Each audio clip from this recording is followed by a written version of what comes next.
Hello and welcome back to another episode of Wealth and Christ Show, a show where we empower Christians to become financially free without compromising your faith. I'm your host, Dami, and today we're having a very important conversation in regards to minimum wage. Minimum wage across the world varies.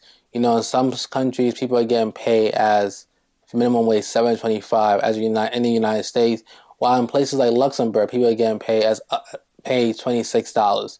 And what I want to do in this conversation, just talk about whether minimum wage is fair. Review the different sides of arguments in regards to minimum wage, where people think minimum wage should stay the same, where some people think minimum wage should increase, and just look at the pros and cons of both argument. And as well, for anyone who may be making minimum wage in their country, in their state, to provide actionable steps that a person can take to change the situation. Because I must admit, it's very hard to build wealth when you're making minimum wage. And, this is not to shame anybody, but it's just very hard, especially the cost of living has continued to increase. And in some places where many of you guys may live, inflation is at an all-time high. And just to start the conversation, just to give you a definition of minimum wage. Minimum wage is the lowest an employer can pay you by law. There are situations where people are getting paid lower, and that's often due to other different factors, whether the person has legal stay into being in the country. So as a result, they're working under the books. So the businesses will pay them very low amount.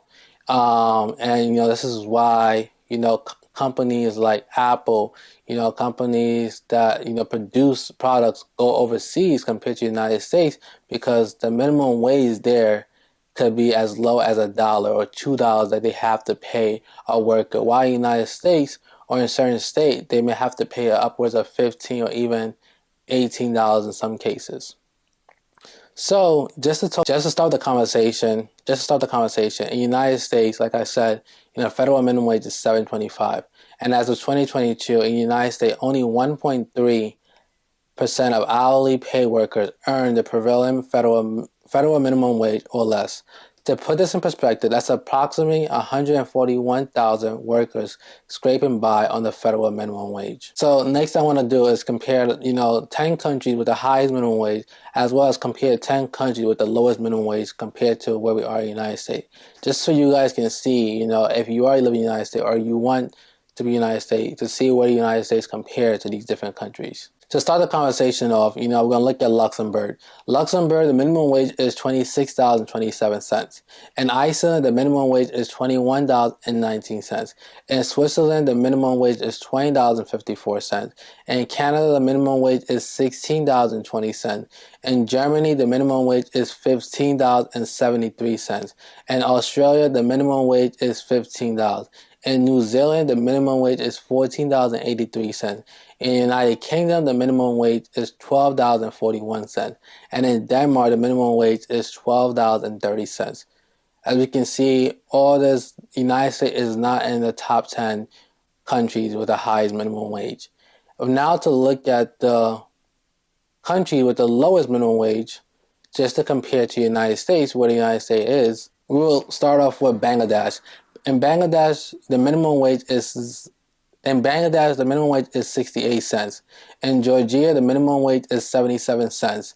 In Kazakhstan, the minimum wage is 91 cents. In Gambia, the minimum wage is $1.04. In Sierra Leone, the minimum wage is $1.18. In Pakistan, the minimum wage is $1.39. In Ukraine, the minimum wage is $1.77. In Colombia, the minimum wage is $2.01. And the minimum wage in Indonesia is $2.22. So you can see that the minimum wage globally varies from country to country. We can go as low as people are getting paid 68 cents all the way to $26. And this leads us to want to ask the question, what is a fair amount of money someone should make no matter where they are in the world? What is a fair minimum wage that we can pay someone so they can afford the basic necessity of life? There are many factors that play a role before a government decides what is the minimum wage. First, they examine the cost of living. The government aims to ensure that workers earn enough to cover the essential like food, housing, and transportation, and considering regional disparity in living costs. Second, the government assesses worker productivity. They want wages to reflect the value of work being done, and this involves evaluating the industry standards and worker contributions to the economy. Third, they consider the competitiveness of businesses. Striking the right balance ensure that businesses can stay competitive in the global economy while treating workers fairly. And lastly, governments are vigilant about the importance of unemployment. They want to avoid job loss and ensure that the raising of the minimum wage does not lead to unintended consequence for workers. So to summarize that, the minimum wage is really to protect employees. It's really to protect employees from greedy business owners. So to protect employees from greedy corporation. Because these laws are not in place, corporation will take advantage of people and pay them the lowest that they can possibly pay them. And to avoid, people getting ripped off and not being able to afford, the basic life necessities. This is why the government had to step in and set these minimum wage in their country and the United States, in the United if you live in the United States, in the various states as well. So there are many different arguments, like I mentioned, when it comes to minimum wage. So on one side of the minimum wage debate, some people believe that increasing the minimum wage can help lift low-income workers out of poverty, promote economic justice by narrowing income disparity, and stimulate the economy growth through higher consumer spending. However, critics raise valid concern about the potential downside of raising minimum wage. One of the downside of raising minimum wage is the loss of job. This will lead to loss of job. I read that the minimum wage is set to protect employees from getting ripped off, to getting scammed from large corporations and things of that sort. But what we need to understand is that, as a business owner, as an entrepreneur, if the government is requiring you to pay more to your employee, that cuts into your profit. That cuts into the amount of money you can take home to take care of your family. That cuts into a lot of different things. Now, in order for you to make that same money, a lot of entrepreneurs, a lot of corporations, they increase their price. They increase their price in order to pay their employees what the government's asking them. So if before they was making 30%, charging $10, but now the government is just telling them raise the minimum by 5%. Now, for the business to make profit, they may raise it by 10% just to be safe. And, this is the critics that people face, some of the arguments against not wanting to increase minimum wage. And just to continue to add on, raising the minimum wage will affect more small business owners compared to a large corporation. Because a large corporation, they can afford it. But a small business owner, who's making just six figures, and things of that sort, it will be much harder, depending on how many employees that they have, to pay an increase, to increase the wage. And this is why a lot of companies are starting to look into technology, where, of course, technology is more expensive up front, but in the long term, technology does save these corporations a lot of money. That's why we're starting to see a ramp of AI across the global economy, replacing people, and we will continue to see that as we go forward. Because businesses do not want to pay more to their employees, and that's all a different conversation, because that's what they value, the service that you're doing. Hey family, I hope you're enjoying this episode so far. And if you are and you have yet to subscribe to us here on YouTube, please hit the subscribe button. And also, if you're listening to us on Apple Podcasts and you have yet to leave us a 5-star review, please do so. Now back to the episode. So, I want to ask here, where do you stand on this issue with this statistic, this global comparison, and an in-depth analysis in mind? It's essential to weigh the pros and cons of raising minimum wage carefully. No matter what side you are on this argument, I feel like a lot of people forget to look at the pros and cons of the situation. Is there a way to not um, slow down inflation? That's what has really happened. Slow down inflation, where if you do raise minimum wage, that people are still able to make money. But at the same time, you have to deal with the reality that as human, we're greedy. One thing I've always said, in regards to this minimum wage arguments and things is that as someone as great as Elon Musk, who has changed the world, who has impacted the world very positive, who am I to say this is how much money he should make? Or for someone as Jeff Bezos, who am I to say this is how much he should make? At a certain point, yes, money can buy you only so much of things in this world before it's just like you now spend this lavishly and you just don't know what to do with the money. It kind of reminds me of a story in the Bible where the rich man, he basically built a new barn. I'm paraphrasing. He basically built a new barn to store up his money, not knowing that he was going to die. And this is just to show you that, one, God doesn't like a greedy person. Two, money can only do so much for you. After a point, you can only have so much. You can only spend so much money. You can only drive so much cars. You can only sleep in one bed. You can only wear one shoe at a time.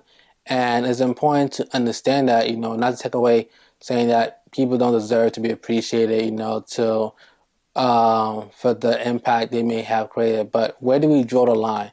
That's the question we need to ask. Where do we draw the line in regards to how much wealth people can create? And should we draw the line on how much wealth people can create? Because I can personally say that, someone like Elon Musk or Mark Zuckerberg or Jeff Bezos should only make this much, knowing how much I benefit from the creation that they made.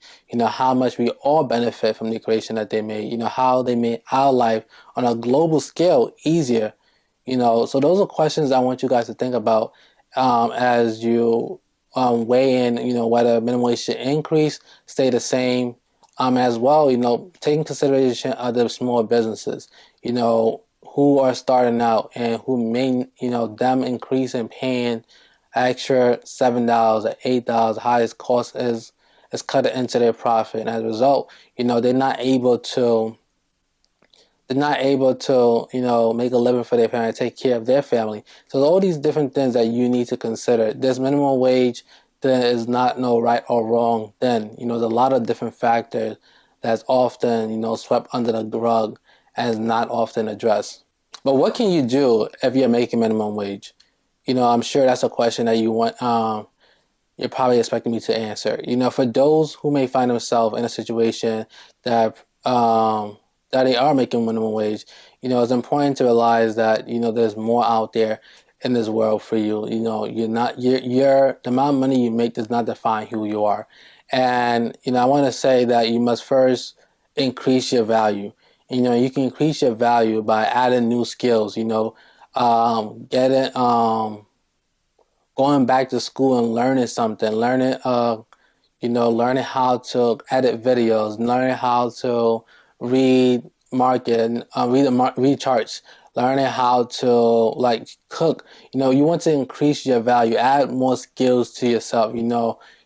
Present yourself in a way that whatever price or whatever when people to pay you per hour, no one will argue with you. Of course, people will still argue, but you and yourself, you would know inside of you that you're charging your worth. You're charging how much you'll be willing to feel appreciated. That's very important that you do that. Two, outside of investing in self, going back to school, whether getting a certification, look for ways you can get mentored by someone who's making the kind of money that you want to make. Whether that can be by interning, whether that can be by volunteering.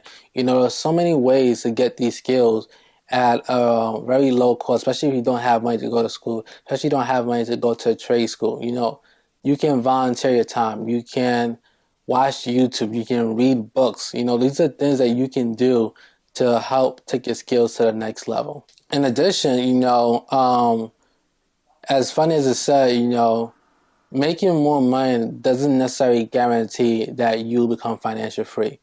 Like if I forgot the statistics, but I believe it's about 40%, if not higher, of people making 100K or more are living paycheck to paycheck. So that just basically shows you that, you know, it's not about making more money. It's about it's about knowing how to manage more money. And one of the best ways to know how to manage money is by having a budget. You should create a budget, that works for you, you can pay off your expense, you can save and you can invest. That's basically what your budget should allow you to do is pay off your expense, your monthly expense. You have money to save and you also have money to invest. If your budget allows you to do that, then you have a great budget.